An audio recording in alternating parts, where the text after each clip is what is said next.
Buenos días, buenas tardes, buenas noches, otra tardecita más, en este caso ya de noche porque ha oscurecido. Son las 20:30 del 25 de noviembre de 2025. Estoy aquí con Álvaro del Real. ¿Cómo estás, Álvaro? Muy bien. Álvaro Díaz del Real, Leonardo. Álvaro Díaz del Real. Para ser Es que he correcto. visto DRL y ya me he Díaz liado. del Real, claro, claro, claro, claro. El nombre compuesto más noble que existe y con menos alcurnia. Pero es que lo tengo Porque aquí, yo Álvaro. el abolengo nunca lo tuve. Álvaro Díaz del Real, lo tengo aquí. Lo Lo que tiene el pasa es Real que mismo. viene Melía tú con DRL, pues ya está, ya. No, a mí no hay que liarme mucho, ¿eh? Que yo me lío solo. Muy bien, pues Álvaro Díaz del Real, que ahora mismo lo voy a presentar, que yo lo he conocido como Coque Díaz, que es su nombre artístico, considero yo, es un escritor y músico sevillano nacido en 1983 en la cornisa del Aljarafe, concretamente en Mairena del Aljarafe, y ha logrado conjugar con maestría dos de sus grandes pasiones, la literatura y la música. Como letrista y cantante ha formado parte de grupos como NAF 3, Campito Fresa y Bisonte Blanco, explorando terrenos que van desde el rock andaluz hasta la psicodelia electrónica, siempre con una mirada crítica e irónica sobre la realidad andaluza. ¿Hasta aquí vamos bien, Álvaro? Perfecto.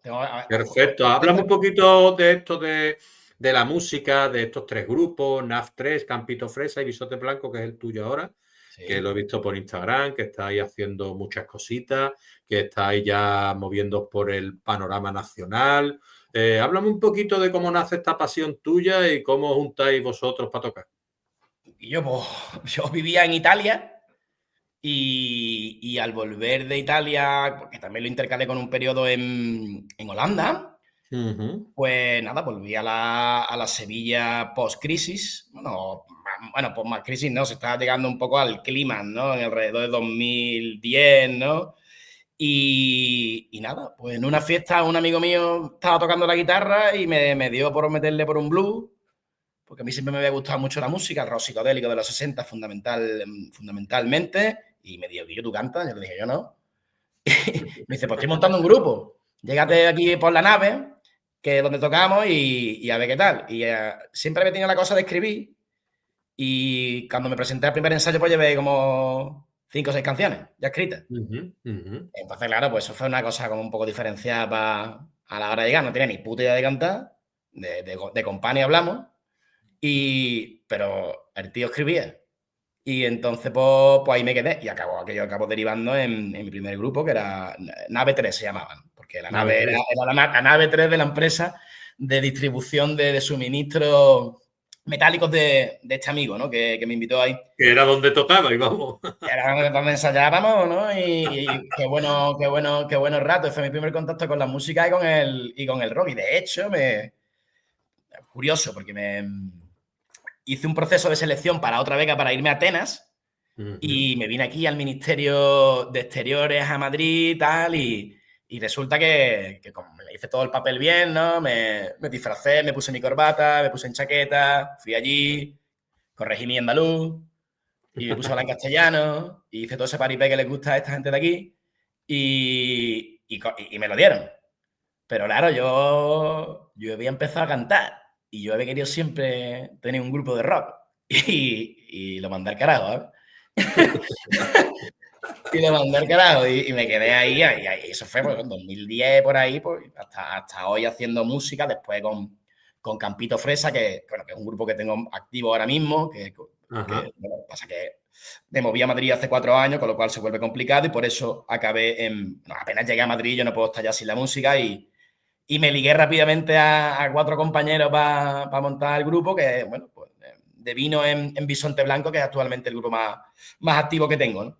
Ujú. Y claro, el tema está en que, a ver, tú montas todos estos grupos sin saber cantar, has dicho. No tengo ni. Ay, cantaba pues en el coche y en la ducha, ¿no? A mí siempre mi grupo favorito son los Doors. Sí. Y siempre pues, me elevaba por encima de la voz Jim barítona de Morrison, Jim ahí vámonos. Morrison. Y me gustaban mucho las letras y me metía mucho a leer su poesía y sus letras. y fue mi referencia principal, ¿no? Ajá. Posteriormente, pues bueno, pues ya me metí en clases de canto y bueno, al final, yo qué sé, el hábito hace al monje, dice, ¿no? Pues te pone, te esmera y al final pues sale algo medianamente potable. Medianamente potable. Yo lo que considero que hago es medianamente potable. Bueno, Nada, pero a mí me nada. encanta la gente como tú, artistas disciplinares, multidisciplinares en este caso, ¿no? Que hacéis diferentes cosas. Y esto, ¿a ti te gusta estos de burrito, cachimba? A mí los derbis me fascinan porque me fascina El mismo Triana también, ¿no? Toreta, Eso es... claro, yo es que estuve aquí en un concierto suyo en Gandía y los había descubierto poco antes, tío, y disfruté mogollón de ellos sin conocerme demasiado sus canciones. Hombre, lo guapo de los derbis es que son como han recogido, son herederos de una tradición que parecía huérfana, ¿no? Porque, Ujú, bueno, yo también soy un gran seguidor del rock andaluz, ¿no? ujú. De los Smash, por supuesto, de Alameda, de Silvio de Guadalquivir, de Imán Califato Independiente, Gong, ¿no? Te gustará Medina Claro, Zahara también, ¿no? Medina Zara, yo que no soy tan heavy.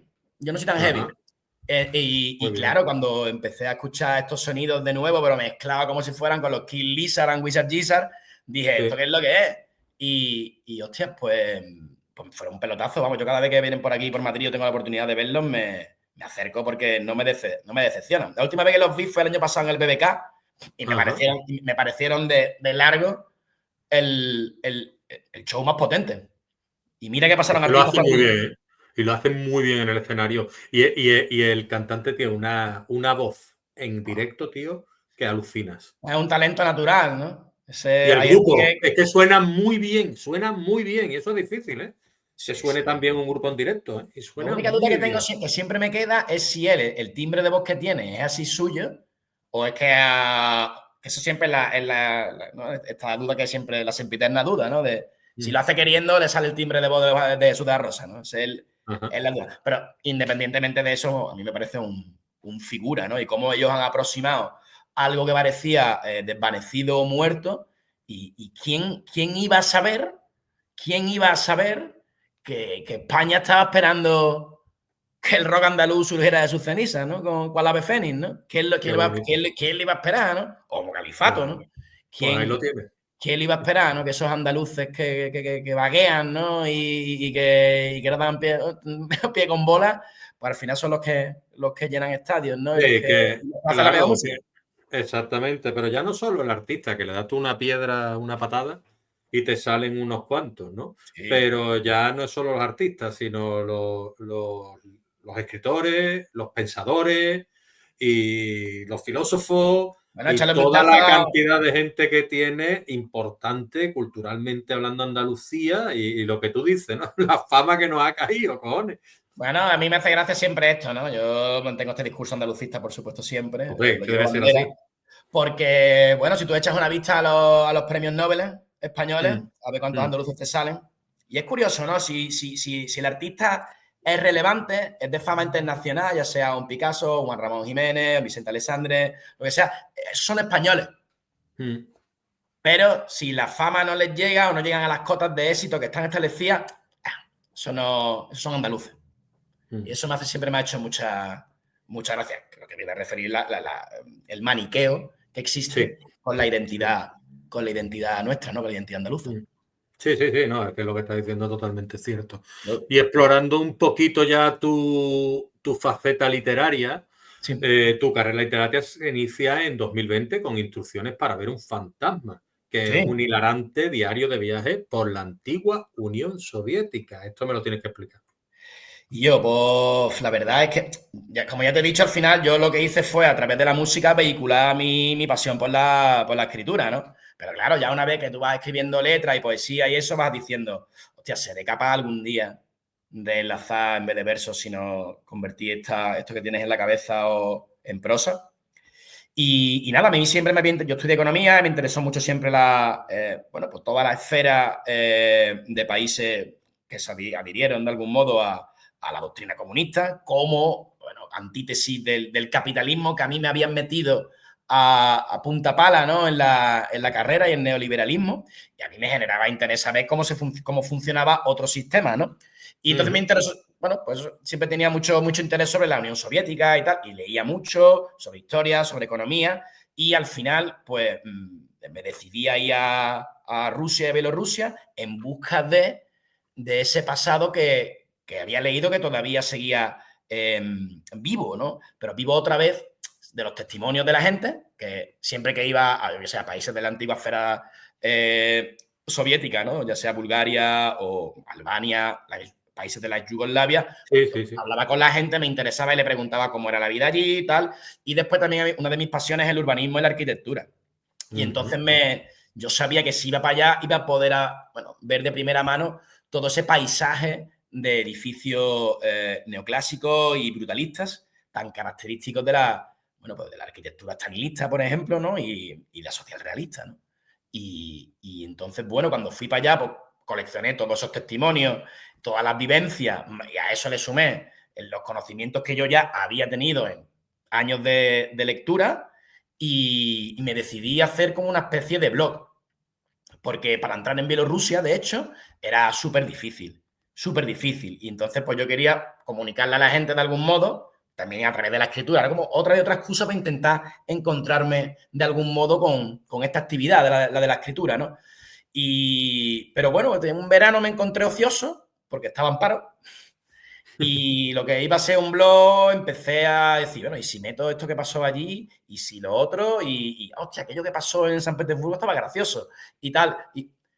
Y al final, Anécdotas tuyas, ¿no? poco También tiene, a ¿no? poco, pues al final me salió un libro que es muy pequeño, son 100 páginas, pero que suponen o se conforman como una guía muy graciosa, creo yo, y muy simpática de alguien, si alguien quiere ir a Rusia, que lamentablemente hoy en día pues entran Bielorrusia y Rusia, que son países extremadamente interesantes, sobre todo Bielorrusia, que sigue viviendo prácticamente, es como un viaje en el tiempo, es como ir a la Unión Soviética en los años 80, y es una pena que no se pueda ir. Y nada, pues eso es un pequeño paseíto, un pequeño diario de viaje cachondo, a la vez que bastante informativo y didáctico, sobre qué hacer si a uno le apetece visitar aquellos lares. ¿Y por qué es tan difícil entrar en Bielorrusia, Loro? Porque es una dictadura. Es una dictadura con todos los nombres, ¿no? Y porque solamente tiene 3 embajadas en Europa: Bonn, Londres y París. Entonces, a diferencia de otros países en los que hay central de visados, como con Rusia, tú en Rusia presentas tus credenciales, reclamas, presentas las solicitudes, pagas 90 euros y te plantas allí, punto, te ponen tu visa y tal. En el caso bielorruso, no. En el caso bielorruso, tuve que enviar un mes antes mi pasaporte a la embajada, en valija privada, a la embajada de París. De modo que 5 o 6 días antes del vuelo, que yo viajaba a Lituania, ni siquiera tenía mi pasaporte, pero ni siquiera con el visado ruso, que ya estaba. Y finalmente y felizmente, pues llegó y pude hacer el viaje. Y no decepcionó. Aquello es un país atrincherado, un país que está absolutamente abnegado y enclavado en la época soviética, desde temas militares, control policial, ausencia de democracia, por supuesto, pero se dan historias tan locas, ¿no? Como que había una especie de psicosis diaria, porque a ti te daban un papel que era como un papel de inmigración de entrada, ¿no?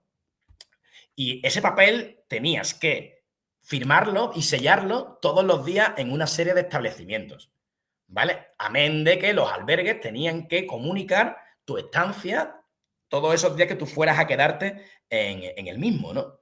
Y entonces se daban situaciones rarísimas, como que tú entrabas en una suerte de centro comercial, no existen centros comerciales en Bielorrusia, una especie de tienda en las que iba pasando por pasadizos con vestidos, con ropa, con vestimentas, y al final había una mesita con un tío allí, con una serie de papeles y un sello, y allí tenía, pues, entonces ya, lo primero del día, todos los días. Me lo cuenta, ya me estoy riendo. Aquello.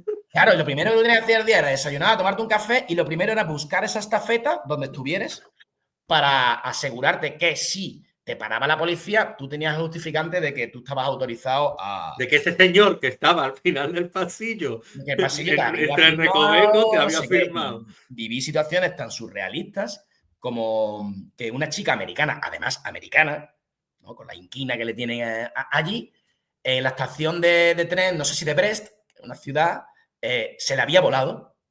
y se le había posado debajo de uno de los trenes, del tren que partía, que tenía que coger ella. Y entonces, claro, tenía que elegir entre coger el tren que lo perdía, el vuelo o la carta. Y como loca, buscando el último día ese, cómo solucionar aquello. Y la chica tenía miedo. Y yo lo hubiera tenido igual. Lo hubiera tenido igual. Bueno, hay mucha psicosis, ¿no?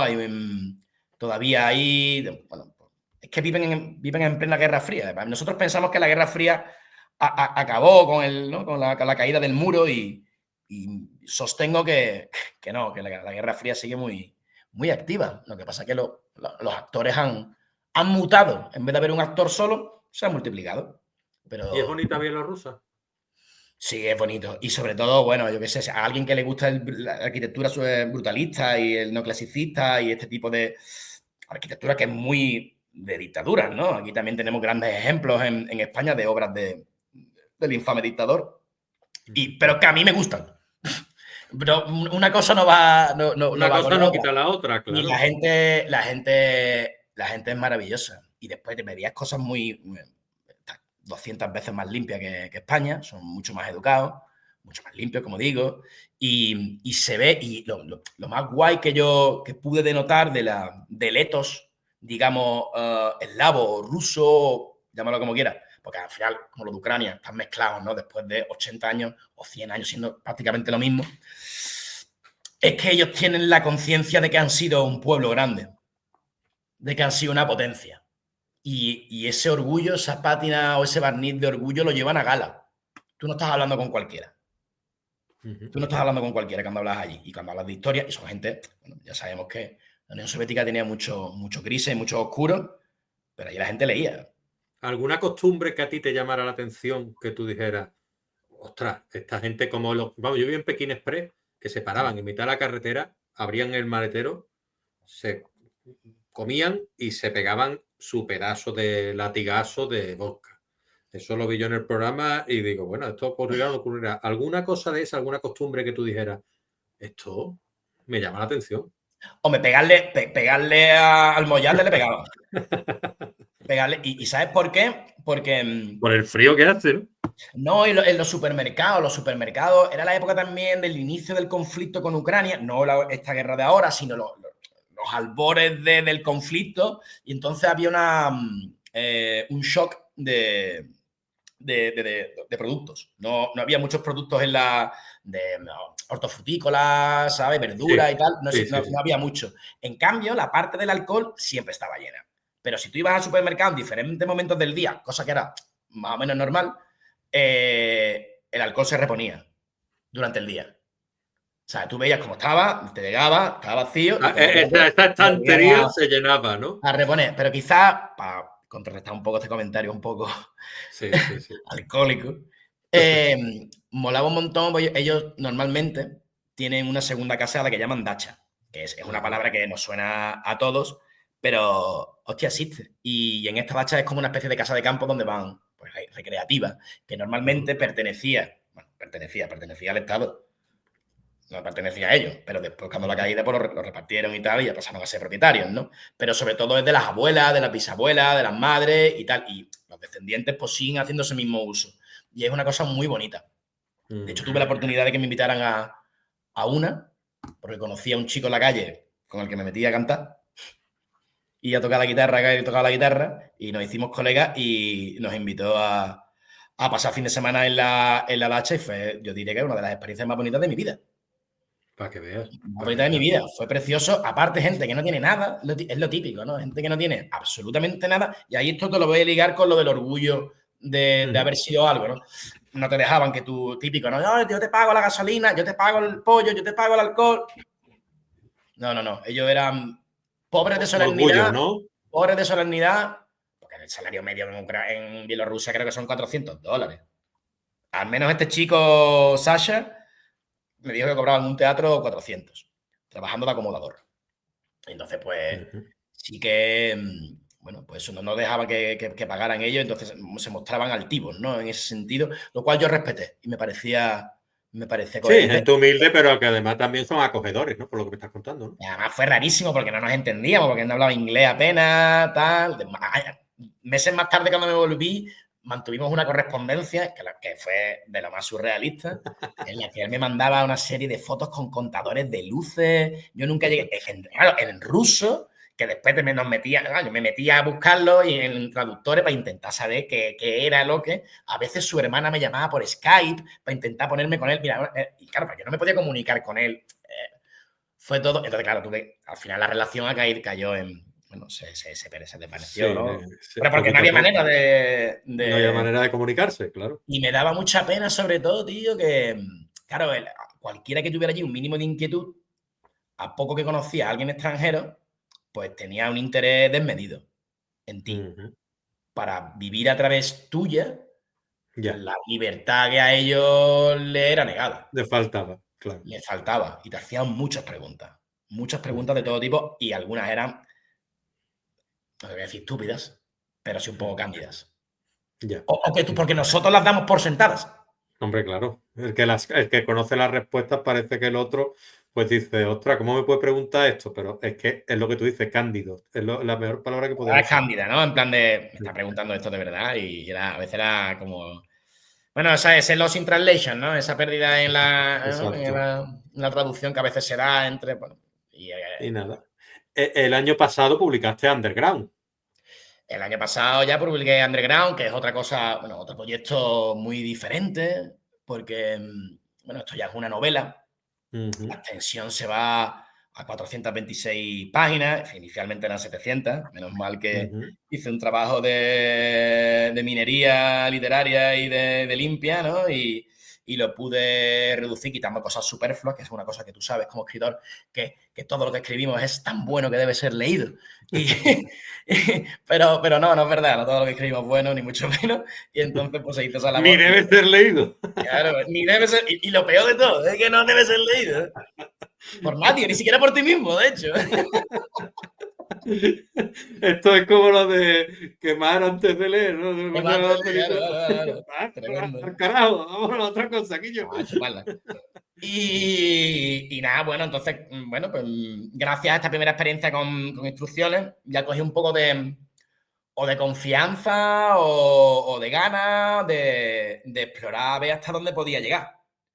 Y empecé, aparte, el libro está dividido como en 14 capítulos diferentes, que no los escribí, el libro está más o menos, bueno, excepto el primero y el segundo capítulo que hace hay una especie de reverse, como una especie de flashback, lo demás es cronológico, pero yo no lo escribí cronológicamente.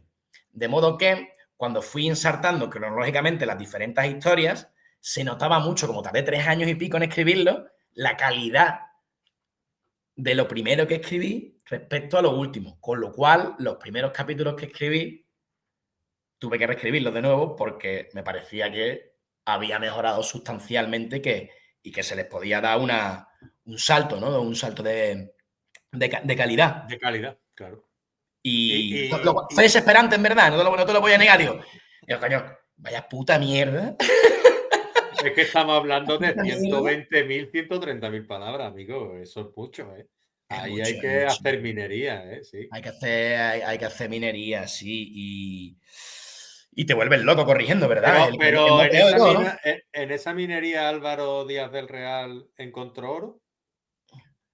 Hombre, si te dijera que sí, me parecería yo un vanidoso, ¿no? No, no tiene por qué, ¿no? También has dicho que has hecho que el Bueno, trabajo de minería requiere quitar muchos escombros. lo También que sí, oro habría, ¿no? lo que sí pasó es que por una cuestión con la editorial, con un corrector y tal, que Hombre, claro, porque porque entraste en una buena editorial, Duri, es una buena editorial, ¿no? son pequeños, llevan poco y tal, pero yo estoy muy contento con ellos, sobre todo porque con la experiencia del primero, el que lo hice de coedición, y claro, eres un número, eres otro más. El negocio de estas editoriales es que tú publiques y aunque vendas 60, ¿qué más me da? Claro. Es publicar por publicar por publicar por publicar. Entonces, mi segundo, que empezó como coedición, pero ya no lo es, porque la editorial está muy contento con los números que he dado y con el trabajo que yo he hecho, Mm, pues yo lo que quería era un trato personal. claro, Quería un trato personal. Alguien que, tío, yo qué sé, yo cuando trabajo me gusta que la gente que me coge el teléfono. claro. y que atiende a mis necesidades y tal. Y Javier en la editorial me transmitió esa confianza. Y por eso lo hice con ellos. Pero durante ese proceso hubo una correctora o un corrector que el libro tiene ciertas particularidades, que es que está escrito aparte en andaluz.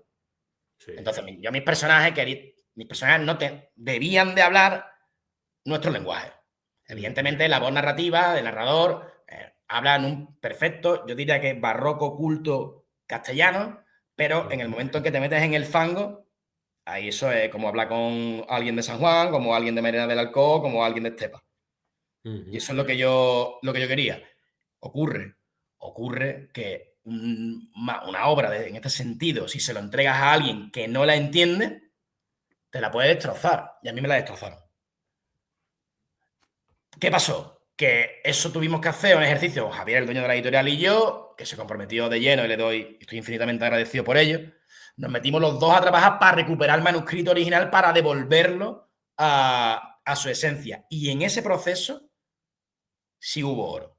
El hecho de que tuviéramos que dilatar 6 meses más la publicación del libro para dedicarnos a recuperar la esencia del mismo y que me permitieran, ya que estaba, hacer todas las rectificaciones que yo quisiera, ahí sí se encontró oro. Y el libro hoy, que puede ser mejor, peor, lo que sea, no soy yo quien para evaluarlo, pero definitivamente era mejor que lo que yo inicialmente había escrito. Eso no hay ninguna duda.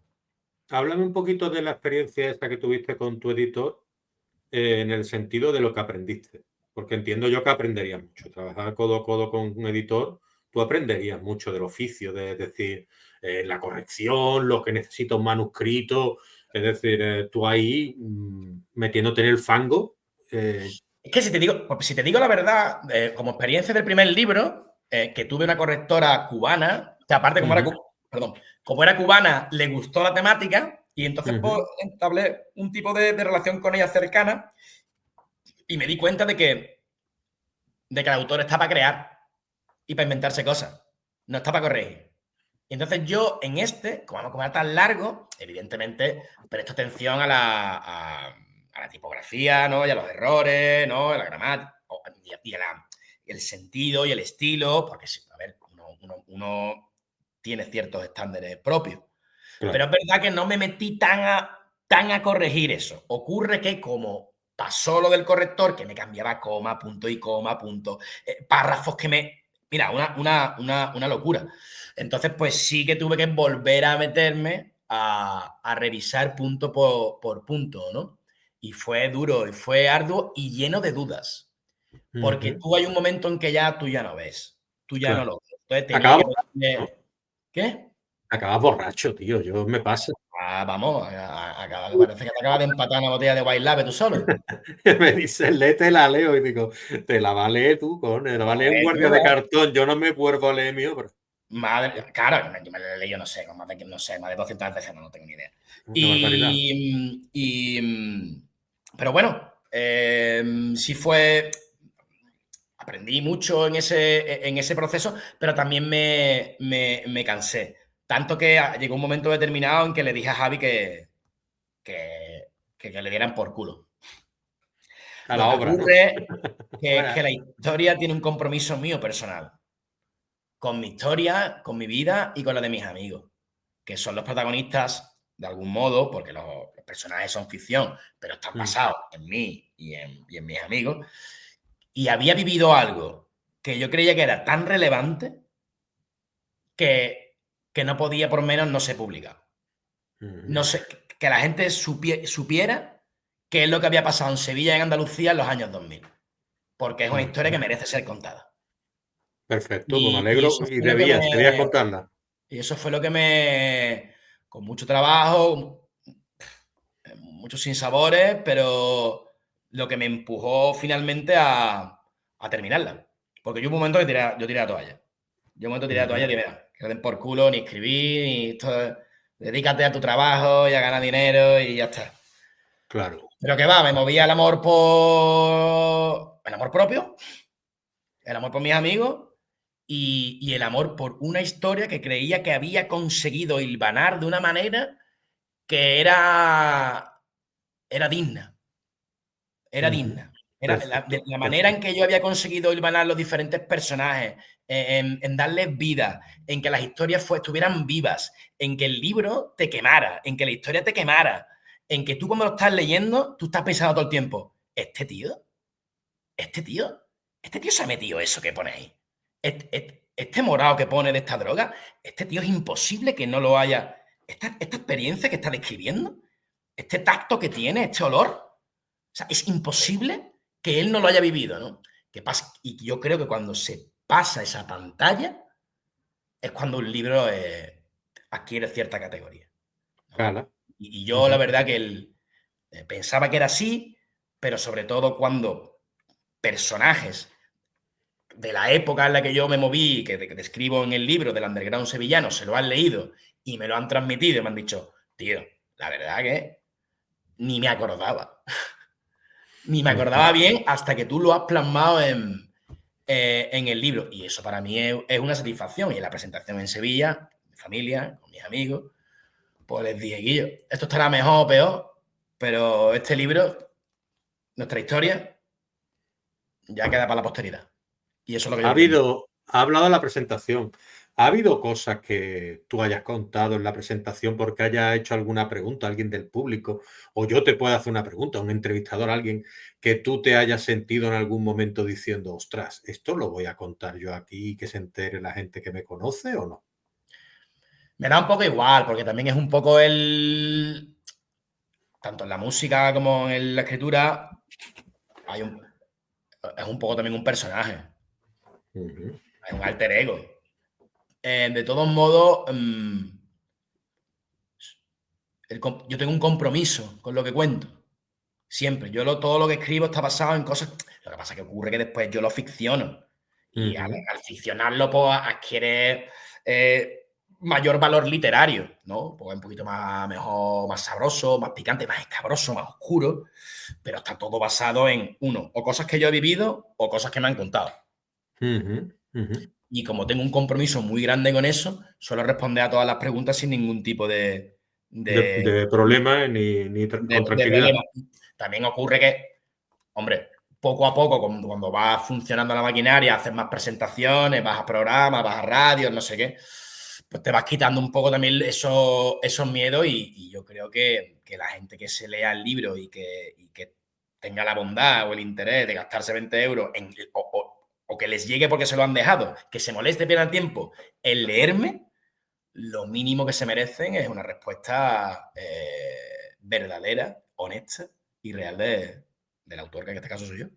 Muy bien. Tú fuiste organizador de raves en Sevilla durante los años 2000. Así es. ¿Qué te motivó a ti involucrarte en un movimiento underground como ese? ¿Y qué significó para ti tu generación organizar fiestas en fábricas abandonadas y cortijos ocupados? Bueno, el mundo dicen que lo mueve la ira. El mundo lo mueve el aburrimiento y la falta de expectativas. Y sobre todo en grupúsculos de personas con iniciativa, con interés, con inquietudes. Eso es un factor, el aburrimiento. El segundo, el miedo. Había miedo en la Andalucía del 2000 en un sitio peligroso. Salir, en cuanto al ocio, me refiero nocturno, evidentemente. No. Entonces se generó un magma en la noche andaluza, en la cual una tribu urbana que se llama los Cani o Calorro o Kie, explico bien en el libro la diferencia entre los mismos. Fueron posteriores a mi generación, por ejemplo. Fueron Sí, los eso fue siguientes. en los 2000.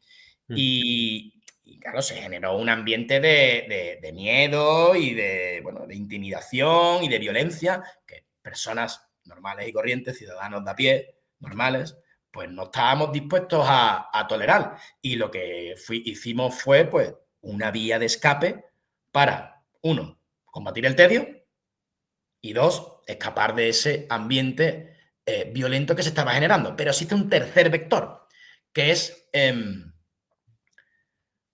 tú ser consciente de que tú no perteneces al rebaño. Tú sales por ahí y la gente se mueve por inercia. ¿Qué es lo que hay ahora? Y a la discoteca EM, que es donde en la apertura del libro, la discoteca EM, que era el templo de la juventud sevillana cuando yo tenía 17 años. Si tú no ibas a la EM, tú no eras nadie. Entonces te comías la música que te ponían en la EN, te tenías que comer a los porteros que había en la EN, te tenías que a los tipejos que había dentro, las peleas, que te robaban. Entonces, claro, nosotros, o yo en particular, y estas cosas también, yo en particular no, porque tú al final eres una consecuencia también de las influencias que tú has tenido a tu alrededor, ¿no? Si tú llegas a uno y te dice, mira, toma, léete esto, Los Pilares de la Tierra. O te llega uno y te dice, no, no, mira esto, léete El Maestro Margarita mejor. Pues es diferente la influencia que ejerce uno u otro, ¿no? Entonces, claro, yo soy así hoy en día gracias a mis amigos, que en ese momento de mi vida tenían mucho más intereses que yo, siguen siendo más inteligentes, pero eran muy inteligentes y eran muy dinámicos y tenían ganas de hacer cosas. Y yo me dejé llevar por ellos, porque me atraía. Entonces tenemos el aburrimiento, el tedio y la no pertenencia a un rebaño que además en el contexto andaluz sabemos cómo es. No solamente es seguir la corriente de lo comercial o mainstream, de las corrientes mundiales o en España, lo que sea, de la música, de las actividades culturales, sino que hay otro vector más que se atraviesa, que es la tradición. O sea, no solamente tengo que ir para pasármelo bien, porque las casas oferta cultural que hay es a discotecas en las que me maltratan y me ponen una música que yo detesto, sino que además en las fiestas populares que lo abarcan absolutamente todo de la oferta cultural de la comunidad, o sea, yo tampoco me siento reflejado ni siquiera me gustan, ¿no? Claro. Y la monopolización que ejercen en el espectro cultural me aterra y lo rechazo frontalmente, ¿no? Entonces ese también es un vector importante. Muy bien. Y hablando de estos temas, que respondes a algunas de las preguntas que quería yo hacerte, me has hablado de la amistad, ¿vale? Sí. Me gustaría que profundizases un poco en la amistad, si en algún momento yo por lo que te veo de ti, por la pasión que hablas sobre la amistad, es decir, tú tendrás a la familia, la amistad casi a la par, serás alguien parecido a mí en ese Familia y mis aspecto, amigos están a la par. intocables, exacto. No, pero Entonces aparte tendrás que para mí tenían el mismo nivel porque son mi familia. es la familia que tú eliges, al final, ¿no? Pues, Entonces la amistad pues aparece como uno de los ejes centrales de tu novela Underground. ¿Qué papel jugaron tus amigos de aquella época en la gestación de esta novela ya de manera más profunda? Es decir, como 50% ficción, 50% no ficción, ¿tú has llegado a sentir a esos personajes de tal manera que los describías que a ti te dolía lo que estaba ocurriendo, que tú te reías rememorando todo lo que estabas escribiendo tú? yo me he pegado grandes pechas de reír, ¿Y rememorando has llorado? y llorado también, claro. Anécdotas. El libro está atravesado también por una clave de humor muy importante. El libro tiene mucho de humor, porque no hay nada más gracioso que una infamia. Que una infamia que le pasa a un tercero, evidentemente. Pero nosotros los andaluces encima, las infamias propias, las atravesamos con la guasa para superar el duelo y el dolor. Y eso Ajá. es algo precioso.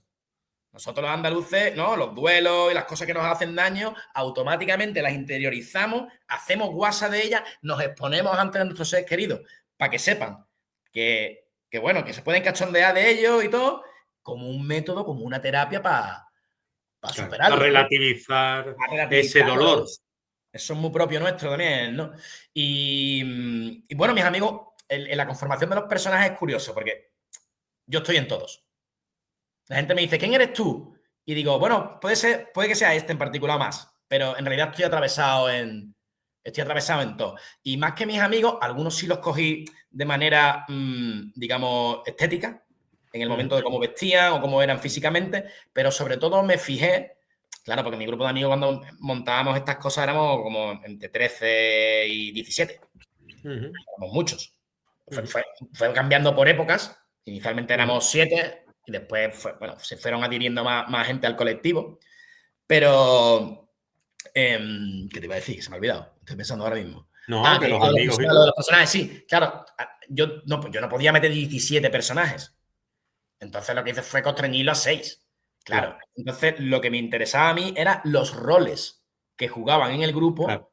cada uno de ellos. Está el creativo, ¿no? O el que más de la intendencia, ¿no? Que se preocupa de esas cosas de intendencia. ¿Cuánta bebida hay que comprar? La gasolina. ¿Y cuánto nos va a costar esto? ¿Cuánto hay que poner? ¿No? Y el otro que...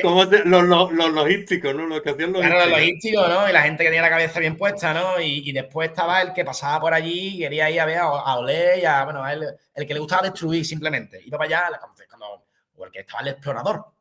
El que estaba allí el sábado por la mañana, a las 8 de la mañana, con un litro, con un porro en la mano, y nos íbamos por las marismas en busca de cortijos abandonados, ¿no?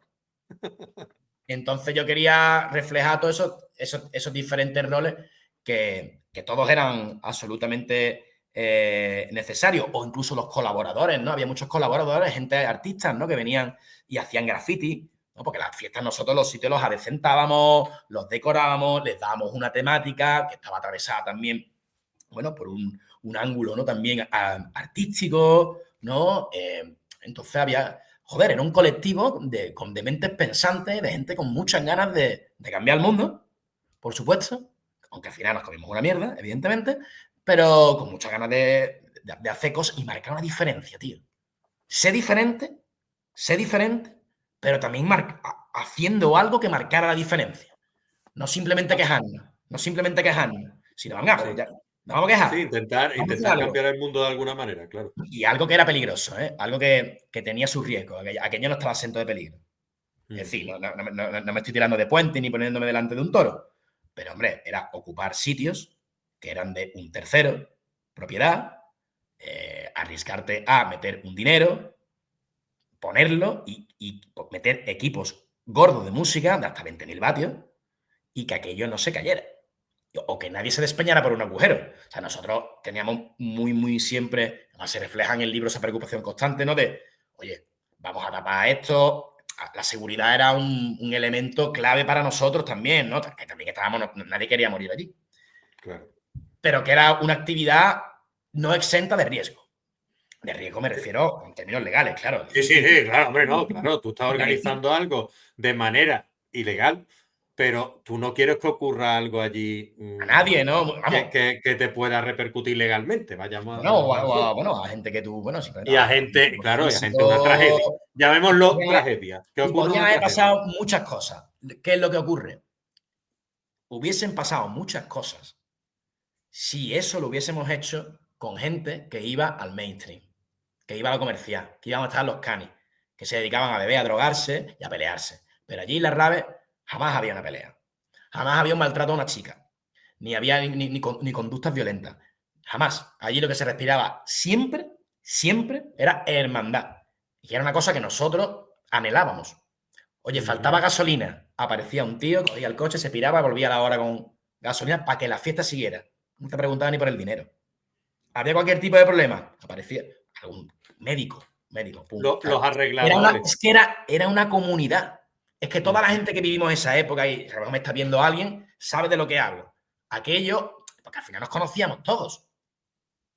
Porque era un ambiente muy de nicho, era un ambiente muy cercano. Hubo un momento que fue bastante expansivo y que empezamos a hablar de miles de personas, miles, 2.000, pero que en Sevilla los que íbamos a este tipo de eventos éramos como mucho 500. ¿Eras uno de los conocidos tú? ¿De qué? Digamos, de los del movimiento, de los que iban No, organizando. yo siempre tuve un papel muy secundario.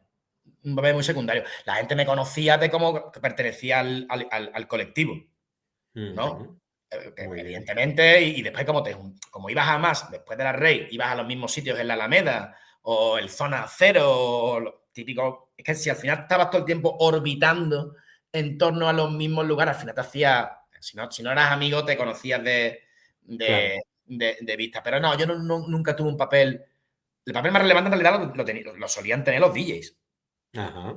Que eran, Claro, bueno, que era la gente que eran las estrellas, ¿no? En realidad, eran los que claro. permitían que aquello, eran el motor de aquello, era lo que permitía que la fiesta se mantuviese, ¿no? Y que el espíritu se mantuviese vivo.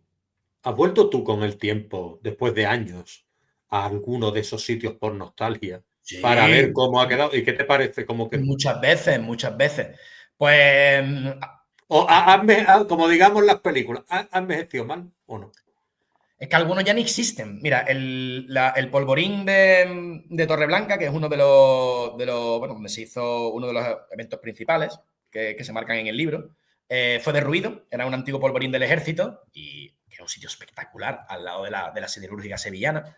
Ese lo derribaron. Otro era un cortijo en las marismas del Guadalquivir, cercano a Isla Mayor, que la gente que nos vea, pues, la película Isla Mínima, pues cerca de eso. Ostras, eso es precioso, Álvaro. Precioso. Claro, es que ese sitio era un granero de arroz, porque allí toda esa zona de las marismas se cultiva el arroz. Y entonces se guardaba allí. Pero es que el río Guadalquivir estaba por delante y pasaban barcos para las cruzas. Ha sido muy guapo. Ese también acabó derruido. Y bueno, como un dato positivo, la antigua estación de Expo, del AVE de la Expo Expo, 92, sí. la Cartuja, ¿no? Que llegaba el tren de alta velocidad. Sí. Después cayó en desuso totalmente. Era totalmente. Un cementerio, eso de. Sí. Preeminente para organizar rey, porque era un sitio tétrico, con esas lonas, ¿no? Con los jirones de tela caídos. Qué guapo era, los qué chulo era. Raíles de los trenes. Guapísimo. Bueno, pues hoy en día lo han arreglado en una estación de cercanía. ¿Que tiene poco uso? Sí. Pero, oye, no, es uno de los pocos bienes que han mejorado con el paso del tiempo, ¿no? Y esto también hay una moraleja en todo el libro, ¿no? Que, claro, nosotros somos hijos del 92. Somos hijos de las promesas de progreso que posteriormente se vieron desvanecidas, ¿no? Con la crisis financiera y tal. Totalmente. Nosotros fuimos la generación que se iba a comer. Hijos de ese auge y hijos de esa depresión de las Olimpiadas y de la Expo. Claro, nosotros éramos la gente que éramos la generación más preparada, habíamos de Erasmus, todos hablábamos idiomas, habíamos vivido en el extranjero. Sí, mejor que nosotros en toda la historia, coño. Y en cambio, y de repente, no solamente nos encontramos primero en que las promesas de progreso se vieron destruidas y lo vimos con nuestros ojos. Y es que tú te dabas un paseo por la Cartuja, por la Expo, y daba pena ver cómo ese patrimonio inmobiliario, ¿no? Ese patrimonio artístico incluso estaba comido de maleza y se iba cayendo poco a poco. Cosas muy, muy, muy conspicuas, ¿no? El pabellón de las tres culturas, que es hoy, por ejemplo, hasta que lo arreglaron, daba absoluta pena. El pabellón de Mónaco, que era una preciosidad hecha entera de cristal, por donde por medio pasaba el agua, también era una pena verlo. El pabellón de Hungría, que si no recuerdo mal, creo que lo acabaron derribando. El Palenque, que lo acabaron derribando. Entonces, todo eso parece que no, pero en tu imaginario de cuando eres infante, cuando eres pequeño, para ti eso es como algo sagrado. Claro. Y tú ves con tus propios ojos cómo se deshace, cómo se acaba deshaciendo. Y eso duele, eso hiere. Y eso siempre nos impulsó a nosotros el hecho de dar un segundo, aparte de las fiestas, aparte de querer salir del rebaño, de hacer algo diferente. Nosotros siempre nos movimos con existía una conciencia detrás. Una conciencia de darle un segundo uso y además nos obsesionaba, ¿eh? Era algo que nos obsesionaba. Y no elegimos hacerlo en Cortijos por casualidad. Lo hicimos también en Cortijos como símbolo del mal que asola Andalucía desde la conquista castellana, que son los latifundios. ¿Tú cómo describirías, hablando otra vez de música, cómo describirías tú, bueno, hablando de música que nunca hemos dejado de hablar en la entrevista, ¿no? En tus varios grupos que has militado, en Nave 3, en Campito Fresa y Bisonte Blanco, ¿cómo definirías tú tu estilo? ¿Se ha ido evolucionando vuestro sonido? ¿Qué propuesta había en cada uno de estos proyectos?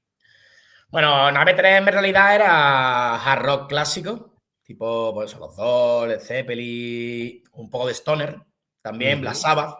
Siempre teníamos una broma, que era cuando no teníamos idea, la respuesta siempre está en Black Sabbath.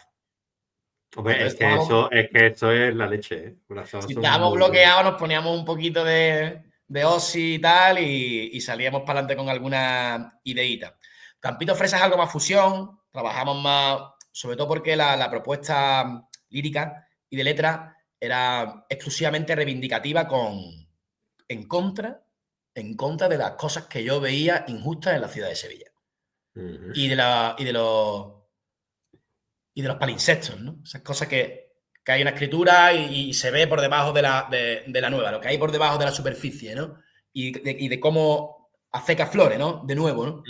Y muy crítico con la ciudad de Sevilla, con los sevillanos, con los andaluces y con nuestra cultura y con la imposición, siempre. Y ahí pues manejamos más registros, ¿no? Manejamos un poco de ska, también un poquito de reggae. Le pegamos mucho la mayoría de las bases que tiene Campito Fresa están basadas en el mento. Nos dio a Javi, el bajista, y a mí, sobre todo por escuchar mento, calipso, no sé qué, y rocksteady, y nos flipó. Y entonces hicimos como una especie de traslación al rock de esos sonidos. De esos sonidos. Tiene muchísimo de eso. Muchísimo. Y bueno, ya con Bisonte, sinceramente, lo que he hecho ha sido volver al principio. Después de una época un poco pop al principio, en el que incluso toqué el sintetizador, más melódico, más estribillo, más repetitivo, no, algo más suave, en el que yo no me acababa de encontrar porque me costaba mucho defenderlo en el escenario, sinceramente. Soy una persona muy enérgica y cuando me subo al escenario es para darlo todo y volcar toda la rabia y la ira de la puta vida esta, pues me faltaba algo. Y bueno, hace como un año cambiamos de deriva y estoy haciendo por fin lo que quiero. ¿Qué es lo Que que quieres? volver a raíces, volver al blues, volver al rock and roll, al hard rock y al rock psicodélico, ¿no? Que nunca me ha dejado de gustar. Aunque yo escucho todo tipo de música, que para que parece un perogrullo, ¿no? Así, no, en plan, no, sí, escucho todo tipo de música. No, efectivamente, yo escucho bastante. Últimamente me ha dado por el flamenco y por Camarón. ¿Y Lo que pasa es cómo es esta antítesis? Es decir, ¿cómo toda esa energía que tú me dices que disfrutas en el escenario te relaja? porque me quedo exhausto. Es como O sea haberte, que en realidad el premio es lo que viene después. es como haber echado un porro con Dioniso, Guillo. ¿Sabes lo que te digo? Te quedas relajado, te quedas flama, te quedas para acostarte. De hecho, normalmente en plan de, bueno, después te pondrás fino después de los conciertos. Yo después de los conciertos me voy a acostar. No puedo más, en mi vida. Tomo 2 birras por compromiso, me voy a mi casa. Claro. El breakbeat y la música electrónica, que son de una época posterior a la mía y de la tuya, son protagonistas de tu novela. ¿Para ti qué significaba esa música y para los jóvenes sevillanos de entonces? Yo creo que era. Es que esto también es muy interesante, ¿no? Porque tú es como si estuvieses viviendo en otro país dentro de otro, de uno. Entonces tú veías que, como tú conocías a la gente, o lo que te echaba en televisión, el máquina total, música así, y no sé, y tú decías, tú, ¿y esto qué mierda es que no me mueve nada. Y claro, lo que tú recibías a diario, el input que tú recibías a diario era el mundo Basio, las fiestas Satisfaction, ¿no? la retro. Y claro, tú ibas a esas fiestas y dices, yo vivo en otro mundo. ¿Por qué el breakbeat no es conocido en el resto de España? Y entonces, claro, era la música que a nosotros nos movía inicialmente, en épocas pretéritas e iniciales, ¿no? Cuando éramos más chavalitos. Vamos, yo sigo escuchando breakbeat con asiduidad y me encanta. ¿Y qué tiene de rebelión el breakbeat? El Breve no tiene de rebelión, no sé si tiene nada de rebelión en sí. Lo que pasa es que es muy curiosa su génesis en Andalucía. Es muy curiosa, llega a través de los turistas británicos, esto se explica bien en el documental Break Nation. Llega a través de estos ritmos rotos de 3x4 y llega a través de los turistas y casa muy bien con con la esencia, con la idiosincrasia andaluza, porque está basado en ritmos, ¿no? en patrones rítmicos que son sincopados. Qué casualidad, Manolito, son los del flamenco. Y te permite, esto no es cosecha mía, esto lo explica el documental, ¿no? Y que también incluye una parte como melódica que permite otras de las características que los andaluces gustamos más de practicar, que es charlar. Entonces tú combinas dos cosas. Uno, los ritmos 3x4 que me suenan, bailar, tema romería, que es parecidísimo, es que una rave es una romería. Sí, es que una rave, el concepto de la rave, la base, la concepción propia de una rave es igual que una romería, ¿eh? Vamos a pegarnos aquí 3 días, charlando, bebiendo, drogándonos y pasándonos bien. En el campo, donde sea, lleno de mierda, me da igual. A mí lo que me gusta que es lo que es, charlar y pasarlo bien con mi gente. Es lo mismo. Pasa que en vez de estar rindiendo pleitesía a un ser imaginario, se lo rindo al techno. A la música, a la A la música. música, Y a ¿no? Dionisio. Y a Dioniso, efectivamente, ¿no? Y bueno, eso no sé qué tiene de. No sé que si Sí, tiene sí, algo de sí, sí. revolucionario. Desde luego, lo que pasó en Andalucía en los 90 y el 2000 con el Brevi sí fue revolucionario. Yo lo pongo al mismo nivel que la aparición del rock andaluz en los 60. Fue un clash, a mi juicio, que no soy nada, pero a mí me parece que fue un evento capital en la música andaluza. Hoy en día, ¿cuál es la trilogía de la música andaluza? Flamenco, las marchas procesionales, Lo que tú te identificas como andaluz, ¿eh? No, Flamenco, lo que te identifican. lo que identifica, ¿eh? Es el flamenco en todas sus derivadas, ¿eh? Ya sea la sevillana, sevillana por de rociera, da igual, ¿no? O los tangos, da igual. Las músicas profesionales y el breakbeat. Bueno, y habría otra pata que sería el rock andaluz, que también podríamos meterlo en No, y la ese. gente de Cádiz, y la gente de Cádiz el carnaval. Y la gente de Cádiz Carnaval, también. ¿Sabes? La gente de Cádiz Carnaval, efectivamente. Y tú has dicho que tu próximo reto es posicionar tus personajes en otro espacio geográfico fuera de Sevilla. Bueno, es lo que he hecho en el siguiente libro, ¿no? En el siguiente Vale. libro, Eso, ¿cómo va ese proyecto literario? ¿Qué puedes contar? bueno, puedo contar que creo que sale en marzo y que, bueno, es una visión muy diferente bueno, un proyecto muy diferente a los otros dos. Lo otro es una vivencia, primero en un viaje, el segundo es una vivencia a través de los años locos jóvenes, ¿no? En el mundo underground, ¿no? De cómo yo escapé de esa locura vivo. Y el tercero es de cómo escapé yo vivo de una relación tóxica y de una obsesión. Y O cómo sea, que me te vi. convierte en un superviviente prácticamente. Bueno, no sé si decirlo así, pero porque parece presuntuoso. Pero hay veces que nos metemos en sitios que no nos convienen.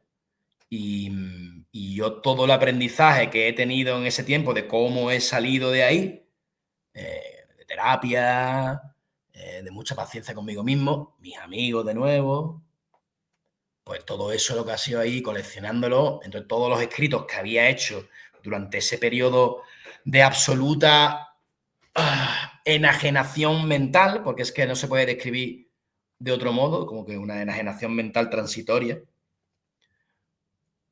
que es duro de decir, ¿no? Pero que a raíz del dolor pues he conseguido crear muchísimo. Ahora estoy aprendiendo a intentar a no crear desde el dolor. Pero este libro está creado directamente desde la fuente de la herida del dolor. Y bueno, pues ese proceso, pues todo ese proceso de aprendizaje lo he intentado y todos los escritos de esa locura que había estado, porque me volví loco y no dormía, porque no se duerme, cuando está en esos estados, pues no se duerme, yo decidí pues, leer y ponerme a escribir como un loco, como medio para superar la angustia que yo sentía, pues al final pues fui dándole una configuración que pensaba que no iba a ser tal, pero que ha devenido en una novela que también siempre tiene pues mis características principales, que es un poco el contar las cosas a flor de piel.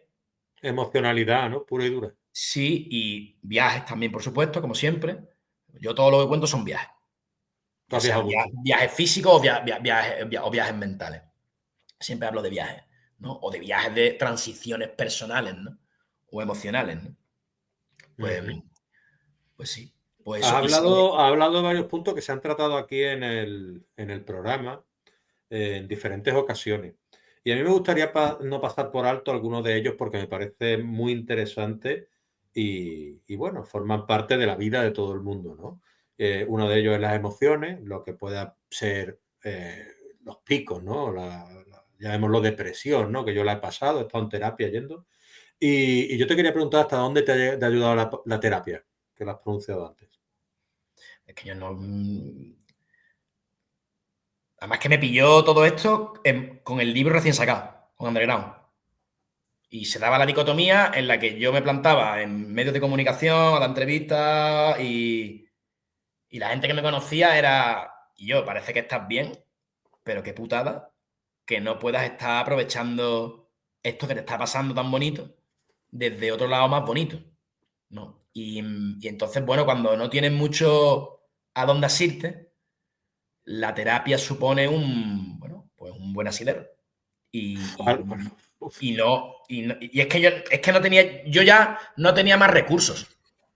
Yo ya no sabía qué es lo que hacer. Y entonces, pues, bueno, una amiga mía, una buena amiga mía, pues me cogió de la manita, me llevó y yo creo que hoy en día bueno, estoy más equilibrado. Incluso he podido convertir ese dolor en el libro gracias a terapia que fundamentalmente lo que me ha enseñado es a respetarme a mí mismo y a intentar proyectarme en la vida en lo que yo soy realmente y qué es lo que quiero conseguir. Y eso es fundamentalmente lo que yo he hecho en lo que me ha ayudado la terapia. Yo te digo una Intentar, cosa, no sé si me explicaré bien, pero no te lo tomes a mal, pero me he sentido muy incómodo y muy cómodo a la vez contigo. Muy Ajá. incómodo porque todo lo que has contado reflejaba parte de mí mismo. Y Hostia, eso me ha hecho sentirme incómodo. Se me han puesto los vellos de punta incluso.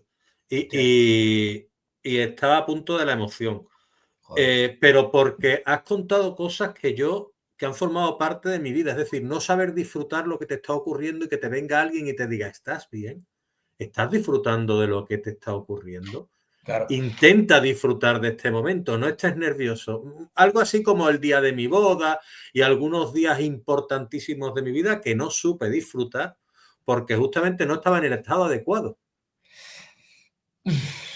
Ya, ya. Pero es que hay veces que no, que simplemente no podemos. Y no hay nada de malo en reconocer que no podemos. Eso es parte del proceso, ¿sabes? Sí, y la falta de sueño la has comentado y yo me he sentido así, como tú decías, de tanto, de no poder dormir, de tan activo que tenía el cerebro. Tener que Claro. levantarme a escribir, tener que levantarme a dar vueltas por la casa, tener que levantarme de madrugada y darme un paseo por la ciudad y mi mujer ni sabe que me he ido de casa y volver y decir yo, como ahora pase algo en la calle, he sido yo. ¿Me Hombre, entiendes o no? Es decir, ¿sabes? vamos, seamos honestos, yo no me levantaba en plan Bukowski ni por la noche porque me había dado un arrebato de No, yo es que genialidad, no podía de dormir, yo creatividad. no podía Era porque dormir yo directamente. no sabía qué coño hacer esas horas. Exactamente. Mi cerebro estaba activo y yo necesitaba descansar. Claro. Y la única Y no manera que yo podía. encontré era volcarlo y por lo menos tal, ¿no? Pero bueno, me alegra que me diga que te ha Yo pensé que me incomodado. volvía loco, ¿eh, Álvaro? Pensé que me volvía loco, ¿eh? De no dormir. Y yo, es que el insomnio es muy chungo, ¿no? El insomnio es jodido.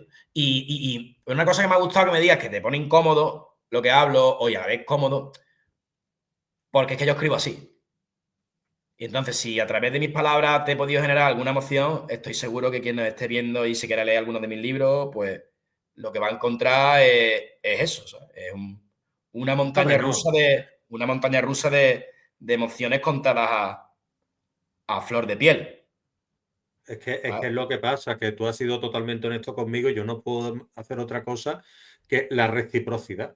Es decir, yo Y tengo que ser totalmente honesto contigo y transmitirte lo que he sentido en el momento en el que tú estabas hablando. pues yo te lo De alguna agradezco un manera montón. ha existido una comunión, una conexión ahí que yo a veces, incluso las emociones negativas que son positivas, porque al final es una emoción positiva lo que me ha hecho sentir, te lo quiero transmitir con esa dualidad o con esa dificultad, ese enrevesamiento que muchas veces con palabras no se puede explicar las cosas, pero tú las entiendes mejor de lo que yo creo. Sí, sí. No, te lo agradezco mucho, en realidad. Y eso es porque he estado cómodo, ¿eh?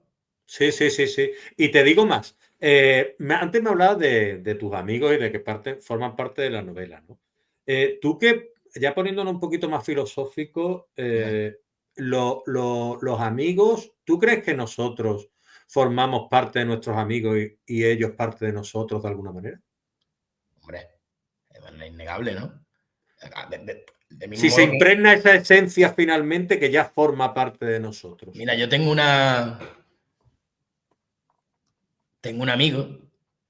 con el que tengo poco contacto lamentablemente hoy en día, pero la vida a veces nos pone en estas coyunturas, ¿no? Pero Mm, que se llama Chencho.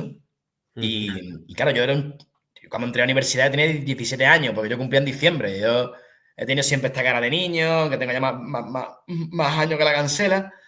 Y, y muy chiquitillo, un chavallito, canijito, allí, tal, no sé qué. Y yo no tenía en ese momento cultura, tío. Yo me gustaba leer, pero era otro tipo de lectura. Me interesaba el fútbol, ¿sabes lo que te digo? Eh, siempre tenía esas inquietudes a lo mejor, pero eran superfluas, ¿no? A mí lo que me gustaba era lo que. Ahí sí quería pertenecer mucho al mainstream. Y este Chencho era de Galaroza, tío.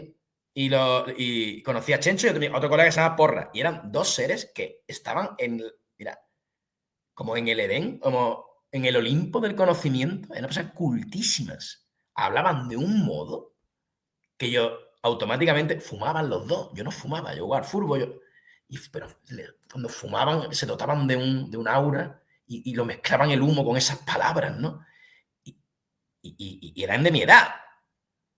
Uno venía de Cádiz y otro de Galaroza, como he dicho. Y yo de Sevilla, que supuestamente era la urbanita, ¿no? Y yo lo primero que pensé es, Yo quiero ser como estos dos. Yo quiero hablar como Chencho. Chencho habla de un modo que cuando la gente habla, escucha. Este Porra cuando habla, la gente le escucha. Y le escucha porque lo que dice tiene sentido. Y porque han leído, se nota. El contenido de lo que hablan, eso es imposible adquirirlo de otro modo que no sea a través de conocimiento adquirido, a través de los libros. Y entonces, evidentemente, claro que sí.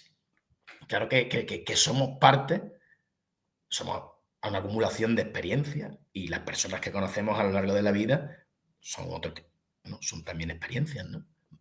Igual de intensas. Perfecto, perfecto. ¿Y tú qué consejo le darías para ir concluyendo a alguien que como tú tiene esas inquietudes de querer escribir su primera novela, pero no se atreve y ve esta entrevista y te escribe por Instagram y te dice, Álvaro, te puedo llamar? Yo no me atrevo, no tengo cojones a escribir mi historia. ¿Y tú qué me Hombre, sugieres? lo primero que tengo que decir que quien quiera que me llame, conectarme por Instagram, lo que sea, que lo haga, que yo estoy, vamos, que yo muero con esas cosas. Muero con esas cosas y porque he estado ahí y porque sé lo difícil que, bueno, que aparte, como que yo no me dedico a esto, como todo el mundo ya se podrá imaginar, lo hago efectivamente porque es mi pasión y por amor al arte. Que la gente que tiene miedo a hacer las cosas, hombre, también va mucho en el carácter, ¿sabes? Hay gente que no, hay gente que tiene muchísimas ideas, que es buenísima, que tiene un talento descomunal, pero que no es capaz de ejecutarlo. Ujú. Yo no tengo ningún tipo de talento descomunal.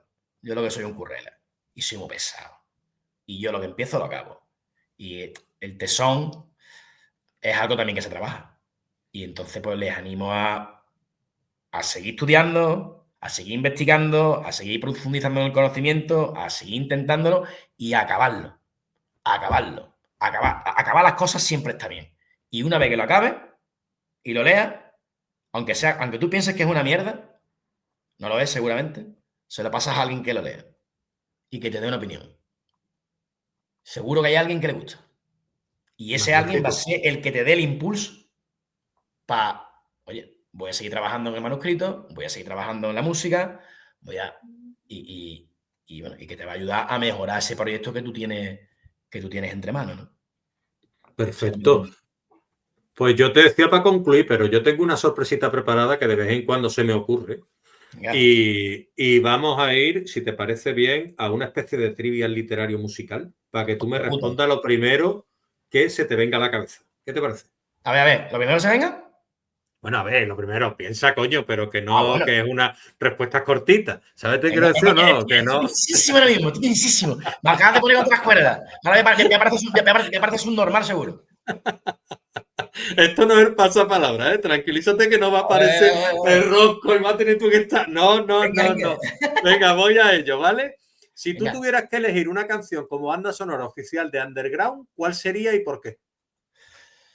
Sería, sin ningún tipo de duda, Strange Days de los Doors. Porque ¿Y éramos por seres qué? extraños en un mundo extraño y que no nos comprendía. Pues magnífico. ¿Qué escritor te gustaría que formara parte de una banda de rock tuya y qué instrumento tocaría? Hostia puta. Pues Fernando Mansilla, Ujú, autor de Canijo ujú, y Matar Cabrones. ujú. Y por supuesto, estaría él cantando y yo haciendo los coros. Ahí, muy bien. Cediendo el micro y pasando a un segundo plano. Hombre, Si además pudieras organizar una rave en cualquier lugar del mundo, real o ficticio, ¿dónde sería? qué guapo. ¿Sabes dónde lo haría, tío?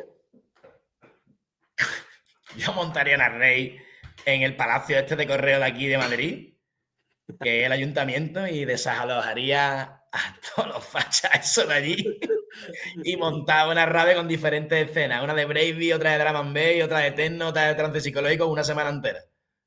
Y después de eso Estupendo, la muy ciudad bien. era otra. Vale. ¿Qué personaje literario crees que encajaría perfectamente en la escena underground sevillana de los 2000? Oh,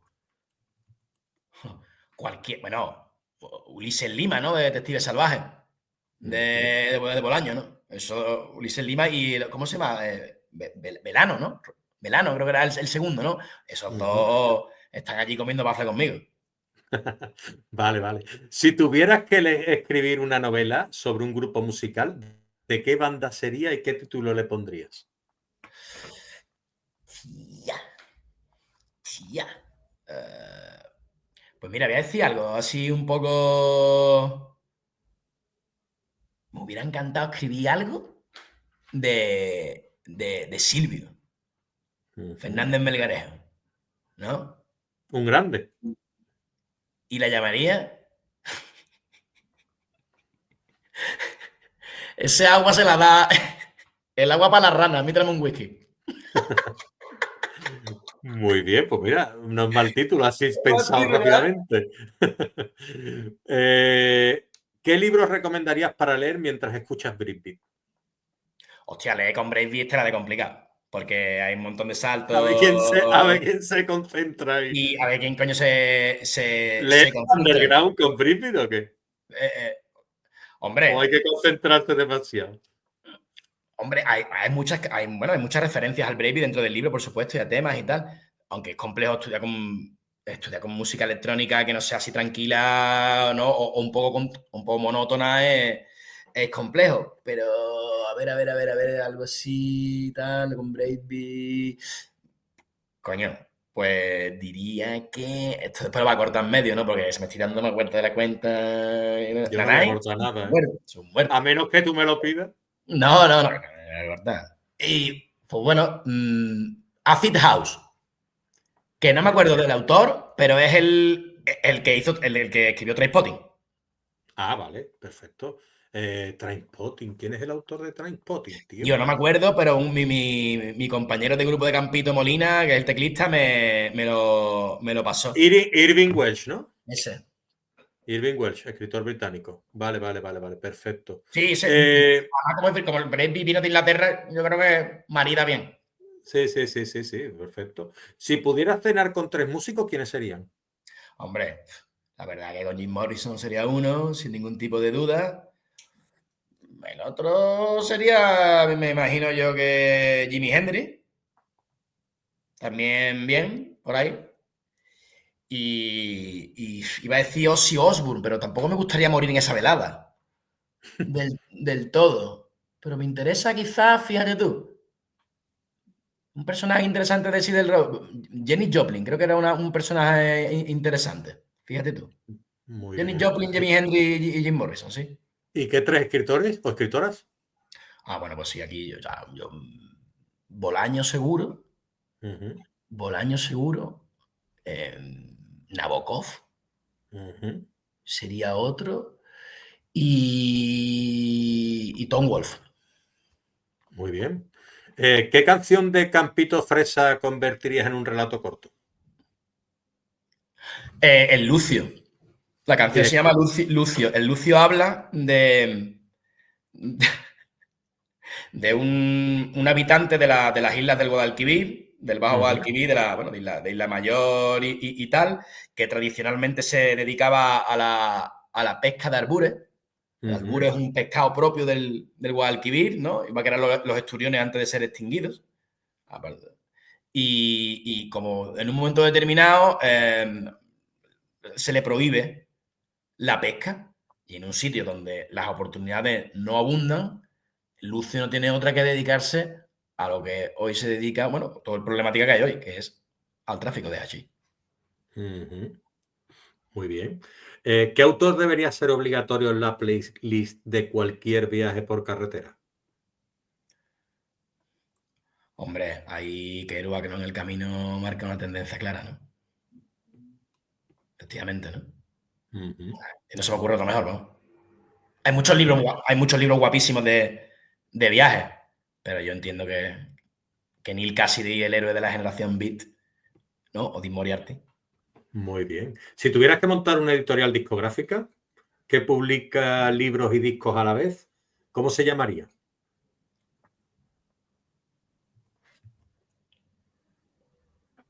Underground, pero escrito como este libro, en andaluz. Pero escrito con A. Claro. Muy bien. ¿Y qué personaje de Underground merecería tener su propio spin-off? Hostia, hay uno, tío, que además es verdad que yo cuando lo escribí, No te voy a preguntar si se lo vas a dar, ¿eh? No, nunca he pensado hacerle spin-off, pero es verdad que hay un personaje que tío, los canis eran seres tan arquetípicos, con un lenguaje tan propio, unas maneras tan propias y unas acciones tan definidas que me fue muy fácil hacerlo y que fuera muy reconocible, ¿no? Y entonces hay un personaje que es el Julito, ¿no? Que aparece en uno de los capítulos que todo el mundo me dice que, hostia, tío, es que lo veo, o sea, y bueno, y tiene una personalidad tan reconocible y lo llegas a odiar tanto que tú necesitas saber esa criatura cómo ha llegado a ¿Cómo ha sido eso, convertirse, no? cómo ha llegado a convertirse en semejante alimaña, ¿no? En semejante mierda, ¿no? Y escoria, ¿no? Pero, claro, la oscuridad y los grises, amigos, nos suelen atraer. Muy bien. ¿Y Tanto como, tú, tan- si tanto como la luz. Por eso a veces, como hemos hablado antes, acabamos metidos en sitios donde no nos gustaría muy nunca haber bien. acabado. Porque Más también, ciencia ficción? Vamos a coger DeLorean. Y nos claro. traemos a un escritor clásico y nos lo llevamos a una rave de los 2000. ¿Tú a quién te llevarías? Hostia, pues la verdad que yo creo que Hemingway daría el papelito, ¿eh? Hemingway daría un buen espectáculo allí, ¿eh? Bueno, pues ya como le gustaba el mollate, le gustaba la priva. Ahí yo creo que él casaría. Ahí en Sevilla montaba buena fiesta, ¿no? O sea, iba a buena fiesta, ¿no? Yo no Hemingway. sabía que había visitado en Sevilla, siempre pensé que había estado en Pamplona. Yo no sé si Sí, estuvo en Andalucía. yo creo que o por lo menos con gente andaluza se relacionó. No sé, yo tendría que ver exactamente si ha estado en Sevilla, pero a mí me daba que sí. Lo desconozco. Dice, tuvo una relación compleja con Sevilla y aunque no es uno de los lugares que más se asocian con él, sí visitó la ciudad en algunas ocasiones, especialmente durante la Guerra Civil Española. Ah, Bueno, pues bueno. nada, Bueno, ahí queda el dato, a ver, ¿sabes? Sevilla es un Pero sitio que. no estuvo en lo que tú dices, no tuvo una gran relación con Sevilla. Sí, pero Pero como era bueno, un tío mollatoso, así, eso yo creo que iría perfectamente. Le pones una estaría bien, ropita ¿no? En así, una de estas de las que tú organizabas. la Muy dejaría al bien. lado de un bafle, le das una botella de whisky y te olvidas de él. Y cuando vuelve está boca abajo. Con los ¿Qué ojos muertos. disco pondrías? ¿Qué disco te pones? O pondrías, no. ¿Tú te pones algún disco de fondo mientras escribes? No, no suelo. Vale, en No silencio. suelo. Bueno, Muy bien. depende. Depende de lo que esté haciendo. En plena faena creativa, no me suelo poner música. Corrigiendo, sí, pero siempre me suelo poner en el último, como hay unos pasajes por el norte de África y Ujú, por el, digamos, Sahel. ujú. Le he pegado mucho a melodías árabes así electrónicas que en grupos más famosos pueden ser como Tinari Wen, ¿te suena? Ujú, Tinari ujú. Wen. Pues ese No, no rollo me Tinari suena, Wen no me suena. está muy guapo. Tinari Wen, que son de Mali, creo. Y eso, con ese tipo de rollo con un poco de música electrónica así, plan lofi. Algo Vale. que no tenga muchas ondas de frecuencia para que no me. Pero sí, no suelo escribir con música porque no me vienen. Porque no doy una, vamos. Es que es difícil, a mí no me parece. Hay gente que lo hará, claro, obviamente, como todo, pero yo no puedo. Yo escribo con música de fondo, como tú Es decías, verdad clásica y que todo para eso. ciertos pasajes, que requerían de cierta intensidad o que yo quería imbuirle una cierta esfera psicodélica o sí que me ponía algo y me pegaba un rato, lo mejor sentadito, me fumaba un cigarro y cogía un poquito las vibraciones y el espíritu que me evocaran pasajes, ¿no? Tía, ¿te acuerdas cuando estuviste en aquella fiesta? Hostia, ¿te acuerdas que el viaje por Marruecos y que bueno, que de algún modo bueno, pues que me instilaran algún recuerdo o alguna emoción que pudiera yo posteriormente utilizar en el relato que estaba escribiendo. Muy bien. Y vamos con las dos últimas. ¿Qué Venga. novela convertirías en un festival de música y quién tocaría en esa banda? ¿Qué grupo sería? Mm, ya, qué difícil esta, ¿no, tío? Hombre, a lo mejor tú eres de Palaniuk o no. ¿Alguna de ¿Eh? Palaniuk? ¿Alguna de Palaniuk? ¿Eres de Palaniuk tipo el Club de la Lucha y todo estas que Ah, son? coño, pues me lo leí hace poco el libro. Fíjate tú, ni sabía que había, Cañerito, ¿eh? ni sabía que había la verdad que el Club de la Lucha, ahora que lo mencionas, en una fiesta de hardcore convertido en festival, sería la hostia. La verdad que Es ahora que que yo creo que lo... tú a Palanium Mira, te puede gustar vale, bastante si no lo has visto. tengo una. Miedo y asco en Las Ya, Vegas. ya, ya. Miedo y asco en Las Vegas. Una Hala. película que iría como muy rollo Burning Man, ¿no?